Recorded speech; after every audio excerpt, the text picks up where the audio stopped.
Kita kembali lagi bersama Mr. Worka dalam pembahasan Manhwa King Account yang masih terus berlanjut. Di bagian sebelumnya kalian masih ingat kan kalau Yeu sempat dikasih hormat sama Komandan Lin dan para bawahannya? Nah, bagi Yeu yang gak enakan dapat rasa hormat begitu besar, apalagi dari orang-orang yang dia anggap sebagai pahlawan seperti Pak Lin. Semua ini bisa terjadi karena kerja sama tim, ujarnya, dan juga bantuan dari Kapten Wang. Tetap saja pada akhirnya kalau bukan karena Yeu dan teman-teman yang membawa pulang inti gerak abadi yang bisa memecah permasalahan karena kekurangan energi di pangkalan, anggota ekspedisi di sana mungkin bakalan segera mati di tempat salju yang dingin tersebut. Menurut Pak Lin, anak muda itu memang punya lebih banyak ide kreatif daripada orang tua sepertinya. Setelah inti gerak abadi digunakan, radar pangkalan dapat mendeteksi sampai 300 km jauhnya. Dan pihak ruang kendali saat itu juga mendapati terdapat sebuah pangkalan lain. Hanya saja mereka tidak dapat terhubung dengan pangkalan tersebut. Semenjak pangkalan ini dibangun, mereka sama sekali belum pernah sekalipun kontak-kontakan sama pangkalan lain. Jadi jarang sekali mereka mengecek apakah peralatan komunikasinya masih bagus ataukah tidak. Atau mungkin peralatan komunikasi milik mereka malah sudah rusak. Jika melihat lokasi dari layar detektor, Komandan Lin memperkirakan jika pangkalan tersebut kemungkinan besar adalah pangkalan 010. Sejauh yang komandan tahu, pasukan yang ditempatkan pada pangkalan tersebut termasuk pasukan paling elit yang ada di dalam pasukan ekspedisi. Pemimpinnya adalah Komandan Van Dijk yang dikenal sebagai sosok pria dengan kekuatan yang luar biasa. Ketika masih berjuang di daerah luar Antartika, Van Dijk memimpin pasukannya untuk menerobos dan memasuki daerah sekitar area inti bagian dalam Antartika. Hanya saja sejak saat itu tak pernah terdengar kabar lagi dari beliau. Namun satu hal yang pasti, menurut Komandan Lin, sumber daya dan intelijen yang mereka miliki jauh melampaui basis-basis pangkalan pinggiran seperti pangkalan ini. Yang artinya jika dia bisa menjalin kontak dengan pangkalan 010, maka pangkalan ini bakalan menjadi lebih kuat dan tangguh. Pak Wang jadi agak pusing, padahal masalah terkait dengan energi sudah diatasi, tapi sekarang malah muncul masalah lain, yakni masalah komunikasi. Karena peralatan komunikasi sangat diperlukan, Pak Wang berniat buat mulai melakukan perbaikan sebisa mungkin. Meskipun hal itu akan membutuhkan waktu. Lagi-lagi Yeu mesti mengambil tindakan. Dia mulai ngacak-ngacak peralatan komunikasi melalui jaringan komputer. Para staf yang melihat tindakan Yeu sempat menghalang-halanginya, sebab yang mereka tahu Yeu itu pria yang hanya jago gelut saja. Mereka belum tahu kalau Yeu juga merupakan sosok master teknik. Meskipun sempat khawatir, namun para staf tidak bisa berbuat apa-apa. Terlebih Yeu bilang kalau dia mau coba sesuatu. Yeu kemudian aktifin akun Crazy Mouse dan memulai transformasi super, memperkuat peralatan komunikasi. Yeu memasukkan banyak aliran data kepada peralatan komunikasi yang berbentuk parabola. Para staf yang melihatnya kebingungan. Mereka bisa melihat selain kemunculan aliran data besar, peralatan komunikasi mereka juga nampak aktif dan mengembang dengan sendirinya. Tak butuh waktu lama bagi Yeu untuk menyelesaikan proses transformasi jaringan, menyebabkan kekuatan sinyal yang dihasilkan menjadi 100%. Peralatan itu bisa kembali digunakan seperti baru, tanpa nge-lag atau terdapat suara putus-putus. Staf yang heran tanya sama Yeu, sebenarnya magic macam apa yang baru saja Mang MC gunakan? Cuma dengan angkat tangan, peralatan mereka bisa jadi baru lagi, bahkan lebih baik dari sebelumnya. Sementara Yeu cuma bilang kalau dia tuh cuma melakukan sedikit renovasi. Tapi muncul lagi masalah baru. Memang panggilan kini sudah bisa digunakan, tapi pihak pangkalan lain anehnya masih belum mengangkat panggilan yang mereka lakukan. Apakah itu karena petugas pangkalan 010 sedang meninggalkan pos pemantauannya? Ataukah kalau gitu sama aja? Lalu apakah yang akan Bang Emsoy kita lakukan selanjutnya?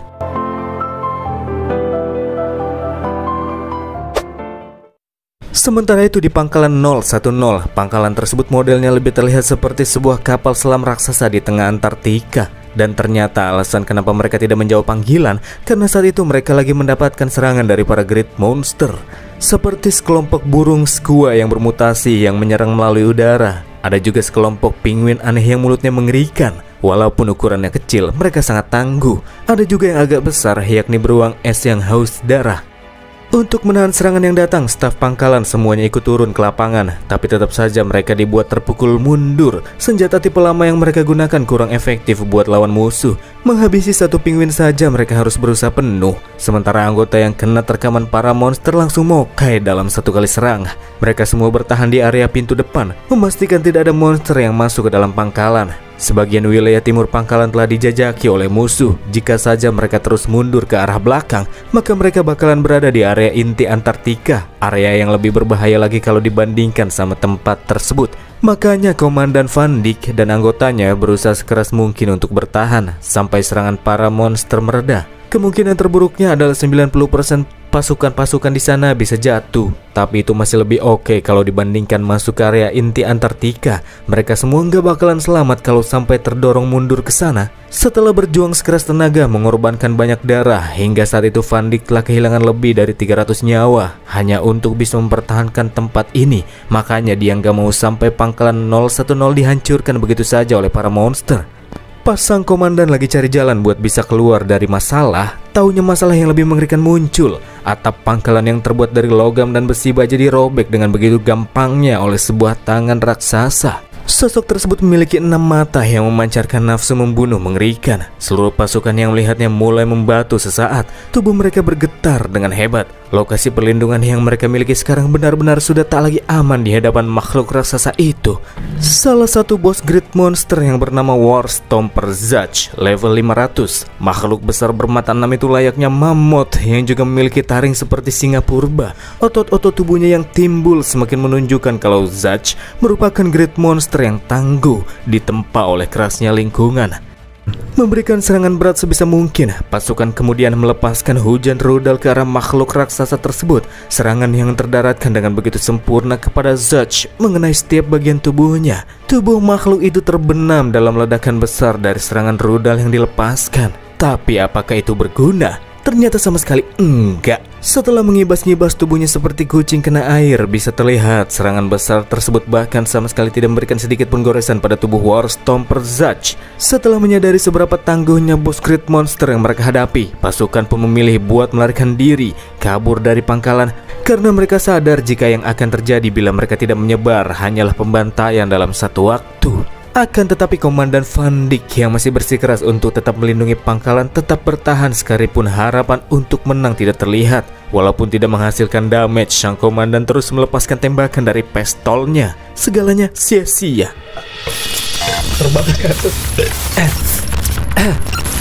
Tubuhnya mulai terdiam membatu ketika tatapan mengerikan sang monster tertuju langsung kepadanya. Sama sekali tak ada yang bisa dirinya lakukan pada saat itu. Kabur pun dia sudah tak lagi memiliki waktu yang cukup untuk melakukannya. Dengan keringat yang mulai menetes dari wajahnya, Van Dijk beranggapan jika manusia tidak akan mungkin bisa menghadapi makhluk seperti bos Great Monster. Apalagi bukan cuma makhluk raksasa itu, Van Dijk juga mesti melawan para monster-monster lain seperti penguin mengerikan. Beberapa dari penguin aneh itu bergerak dan lebih dulu melakukan serangan kepadanya. Pas berpikir kalau dirinya bakalan segera pergi menyusul rekan-rekannya menuju alam baka, sebuah serangan lintasan api cepat muncul dalam sepersekian detik memotong tubuh para penguin yang pengen nyerang Van Dijk.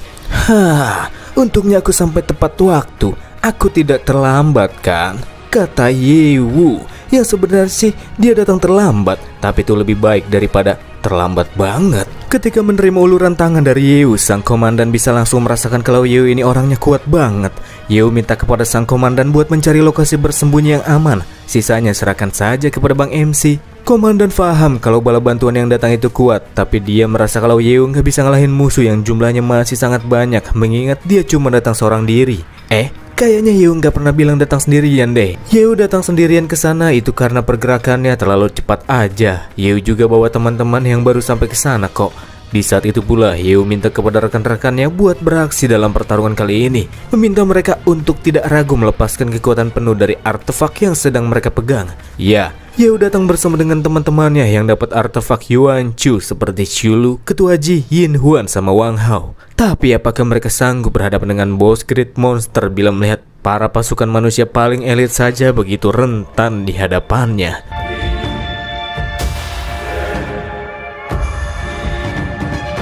Sementara sang mamut berotot nampak sudah siap pada posisi tempur, rekan-rekannya Ye Wu dari jarak yang cukup jauh mulai mempersiapkan diri mereka. Walaupun mereka memegang artefak super, namun terdapat jarak ratusan level di antara kedua pihak. pertarungan seharusnya tidak akan mudah. Sebagai serangan pembuka, Ketua Ji turun dari atas. Dia akan menguji seberapa tangguhkah Arbiter Sword. Selain terdapat pedang di genggamannya, muncul pula 9 pedang lain yang merupakan pedang bayangan. Meskipun begitu, pedang bayangan Arbiter Sword dapat menghasilkan damage yang nyata. Bersama dengan pedang-pedangnya, Ketua Ji menggunakan teknik 10 tarian pedang bayangan. Serangan cepat yang begitu fleksibel terdaratkan dengan mulus. Karena target serang memiliki tubuh besar, tak butuh banyak upaya untuk bisa mengenainya. Satu set combo dari tarian pedang bayangan mengurangi 10% health point lawan. Sangat kuat pedang itu menurut Ketua Ji. Apalagi tiap serangan pedang mengandung true damage. Selepas menerima combo dari Ketua Ji, di arah bawah permukaan Zach merasa kehadiran sosok manusia. Dan dia adalah Wang Hao yang dengan begitu santainya berjalan mendekat ke arah sang raksasa seorang diri, mempersiapkan serangan dan BAW! 101 pukulan penghancur gunung terlepaskan. War Stomper yang punya tubuh besar dan dihadapkan dengan makhluk seperti serangga baginya, tak pernah mengira bahwa tubuhnya bisa diterbangkan jauh ke udara oleh makhluk serangga tersebut. Pukulan bertubi-tubi dari arah kejauhan yang dilepaskan juga masih belum mereda. Van Dijk menatap ke udara, merasa begitu takjub, bertanya-tanya bagaimana mungkin Wang Hao bisa mengirim tubuh sebesar itu terbang. Kata Yu, ya tentu saja itu karena artefak suci yang digunakan olehnya, yang bahkan gunung besar sekalipun bakalan jadi seringan bulu. Setelah melepaskan pukulan bertubi-tubi dari arah kejauhan, sampailah Wang Hao pada tinju terakhirnya, yang sedikit lebih kuat dari beberapa serangan tinju sebelumnya, menyebabkan tubuh Zach terbang semakin tinggi. Serangan yang membuat darahnya tersisa 81%. Nampaknya combo serangan dari para pemegang artefak Yuanchu masih belum usai. Zach tidak membayangkan ketika tubuhnya masih terbang di udara. Di saat itu pula serangan lanjutan dimulai. Dia bisa melihat ada seorang wanita es yang terbang lebih tinggi dari posisinya, tengah mempersiapkan sebuah gerakan besar. Shulu mulai membuka artefak yang berbentuk semacam buku sihir, disebut sebagai penjara es asli. Ketika mulai komat-kamit merapal mantra, hawa dingin di sekitarnya menjadi lebih kuat. Sosok wajah besar dengan tatapan mata memerah mencekam disebut setan es, kemudian muncul di udara bebas dan melepaskan kekuatan es yang begitu menusuk, memenjarakan War Stomper Zach di dalamnya. Ketika merapalkan mantra terakhir, penjara es tersebut kemudian meledak dan jatuh ke permukaan, menghasilkan 10% damage kepada lawan. Zach berteriak kesakitan seusai menerima serangan itu. Walaupun tubuhnya tahan terhadap suhu ekstrim di Antartika, namun dia tidak bisa menahan rasa sakit dari es dari penjara es asli punya setan es. Es terus. Tentu saja rangkaian serangan dari pihak jagoan masih belum usai. Ketika War Stomper merangkak di permukaan habis menerima berbagai macam serangan, dari balik bayang-bayang miliknya terlihat beberapa sinar keemasan berkilau nampak terlihat seperti beberapa pasang mata. Dan itu adalah Yin Huan bersama dengan beberapa bayangan hitamnya yang muncul dari bayangan musuh. Sebuah kemampuan yang dapat digunakan ketika dia menggunakan artefak Yuanchu Shadow Eraser Sword. Yin Huan kemudian memanfaatkan momen untuk menyerang ketika musuh masih belum juga tersadarkan akan kehadirannya. Beberapa tebasan bersama dengan bayangannya berhasil cewek itu daratkan. Tarian 3 bunga pedang. Tusukan terakhir dari Yin Huan menjadi akhir dari serangan personalnya, menguras darah War Stomper jadi tinggal 50%. Yin Huan sangat takjub dengan kekuatan yang berasal dari artefak yang baru saja dia gunakan. Dia yakin kalau dengan bantuan dari artefak tersebut, dia pasti bisa mengejar Hiu. Ketika darahnya tersisa setengah, makhluk bermata 6 itu mulai menunjukkan gelagat yang aneh. Dari pertarungan boss Great Monster sebelumnya, Hiu dan rekan-rekan tahu kalau makhluk tersebut pasti bakalan mengubah mekanisme dari serangannya. Melepaskan suara auman yang cukup keras, War Stomper memasuki mode pemulihan diri. Dia berhenti bergerak bersama dengan kulitnya yang terlihat jadi semakin menebal, sebagai bentuk dari perlindungan diri ketika dia memulihkan diri. Wang Hao kembali bergerak. Dia pengen melihat seberapa kuatnya kemampuan baru yang akan digunakan oleh sang bos. Coba mendaratkan tinju langsung ke kepala musuh. Tinju Wang Hao malah memantul. Shulu juga nggak tinggal diam. Dia summon Dewi Es, melepaskan serangan es kepada bos Great Monster. Tapi serangan tersebut juga sama sekali nggak mempan, bikin Shulu bingung apakah makhluk itu kebal terhadap sihir juga. Padahal lagi pakai artefak Yuanchu, tapi serangan mereka sama sekali nggak mempan. Fix, nge-cheat ini sih, kata Wang Hao. Karena serangan fisik dan magic nggak bisa berguna, gimana jadinya kalau mereka pakai true damage? Wang Hao nyuruh Ketua Ji buat mengujinya. Melepaskan tarian pedang, dentuman suara dari benturan pedang dan kulit terdengar dengan nyaring. True damage memang bekerja.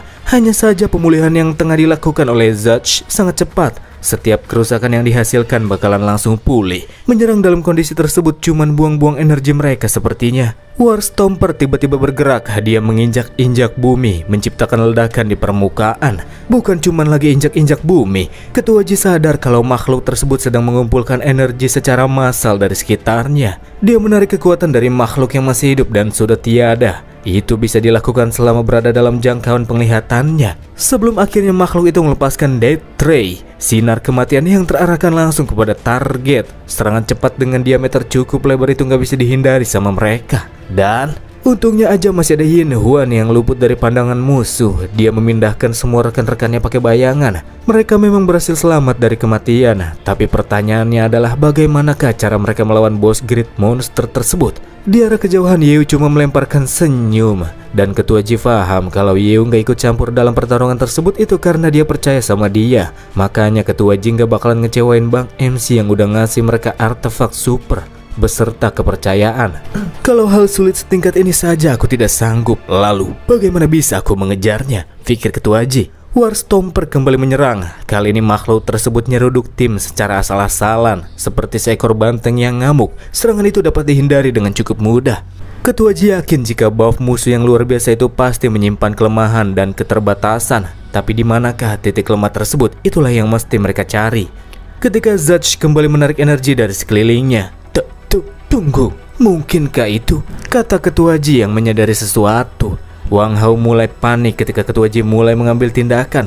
Padahal justru sebaliknya, sang ketua bukan mau menyerang asal-asalan, tapi dia telah menemukan titik kelemahan lawan. Ketika musuh menarik energi sekitar, ini adalah momen terbaik bagi seseorang buat menyerang. Saat-saat dimana War Stomper tidak berada dalam mode tubuh kebalnya. Meskipun hanya sedikit waktu yang dimiliki untuk menyerang, Ketua Ji dapat memanfaatkannya dengan sangat baik. Dia melepaskan teknik pemotong sebab dan akibat, mencabik-cabik tubuh Zatch, dan membuat tubuh makhluk raksasa tersebut tumbang. Mode pertahanan dan pemulihan super makhluk tersebut juga nampaknya telah menghilang. Jadi pihak jagoan bisa all in untuk menyerang. Dan tanpa berlama-lama, Shulu, Yin Huan, Wang Hao pun langsung menggunakan jurus terbaik yang mereka punya. Dikombo sama artefak Yuan Chu yang mantep. Dan sebagai eksekutornya, Ketua Ji membelah makhluk raksasa itu dari wajah sampai ke bawah. Padahal lawannya Great Monster, jarak level di antara mereka juga sampai 200-an lebih. Tapi Ketua Ji dan yang lainnya berhasil menang tanpa bantuan Yu. Kalau gini sih, Yu jadi bisa santai-santai terus. Membunuh War Stomper membuat mereka memperoleh 100 juta uang dan 50 juta XP. Satu bongkah kristal ajaib Great Monster super langka. Sebuah kunci yang tidak diketahui fungsinya, serta armor bersisik binatang perang tingkat epic. Setelah sang bos Great Monster dihapuskan, para Squad dan Penguin mutasi pergi menjauh dari medan pertarungan, menandakan jika pangkalan berhasil diselamatkan dan pasukan mendapatkan kemenangan mereka setelah sekian purnama. Tentu saja nggak bakalan ada kemenangan kalau keempat pemegang artefak Yuan Chu ini nggak beraksi. Mereka merasa sangat lega setelah pertempuran berakhir. Ketua Ji dan Yu kemudian jabat tangan. Ketua Ji merasa cukup puas dengan pencapaian dan dia sudah memenuhi ekspektasinya kepada Yu. Komandan Van Dyck datang untuk berterima kasih atas bantuan yang diberikan Yu sama teman-teman. Tanpa mereka semua, sang komandan sadar kalau pangkalan 010 takkan bisa bertahan. Selain untuk memberikan bantuan, Yu datang ke sana juga untuk menanyakan masalah yang penting. Yu pengen tanya informasi yang didapatkan oleh para intelijen yang diurus sama Van Dyck. Komandan tiba-tiba memasang wajah kaget sebelum akhirnya dia mengungkapkan kalau dia akan membalas kebaikan Yu dan teman-teman apapun itu, asalkan tidak dengan informasi yang didapatkan oleh para intelnya. Karena itu merupakan informasi yang sangat penting dan tidak boleh diberikan kepada sembarang orang. Wang Hao langsung kesel, padahal udah diselamatin, tapi si komandan bahkan gak mau ngasih sedikit pun informasi kepada mereka. Sang komandan gak mau kasih tahu karena baginya informasi tersebut bahkan lebih penting bila dibandingkan sama hidupnya sendiri. Tak berselang lama seorang anggota pun datang melapor kepada komandan kalau mereka mendapatkan panggilan yang berasal dari pangkalan di belakang dipimpin sama Komandan Lin. Nampaknya Van Dyck kenal sama Lin. Pas mereka saling terhubung, Pak Lin langsung manggil Van Dyck dengan julukan pengemis bau. Van Dyck nggak nyangka kalau Pak Lin yang dia sangat kenal masih hidup toh, kirain sudah mati. Sebentar keduanya pun adu bacot, main kata-kataan. Itu nunjukin kalau mereka berdua itu punya hubungan yang cukup dekat. Ya apapun yang terjadi, entah itu Van Dyck ataupun Pak Lin, keduanya berharap agar mereka dapat terus hidup. Selama bisa hidup, maka harapan untuk masa depan akan selalu ada. Pak Lin berkata, dia yakin kalau Van Dyck pasti nggak bakalan semudah itu berbagi informasi dengan orang lain. Jadi dia sengaja menunggu pertempuran berakhir dulu dan melakukan panggilan setelahnya. Pak Lin minta kepada Van Dijk untuk tidak usah khawatir, karena Yeo dan teman-temannya itu orang-orang yang dapat dipercaya. Lagi pula sebelum menyelamatkan pangkalan 010, Yeo juga terlebih dahulu nyelamatin pangkalan Pak Lin. Van Dijk nggak menyangka kalau sebelum kesini Yeo juga kasih bantuan buat Pak Lin. Van Dijk sangat kenal sama Pak Lin.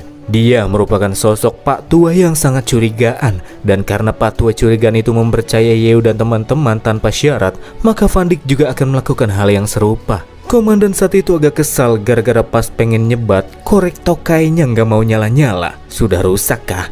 Untung aja ada Yeo yang bisa nyalain api cuma dengan jentikan jarinya. Sambil nyebat, Van Dijk berkata jika informasi yang akan dirinya sampaikan cuma dia saja yang tahu.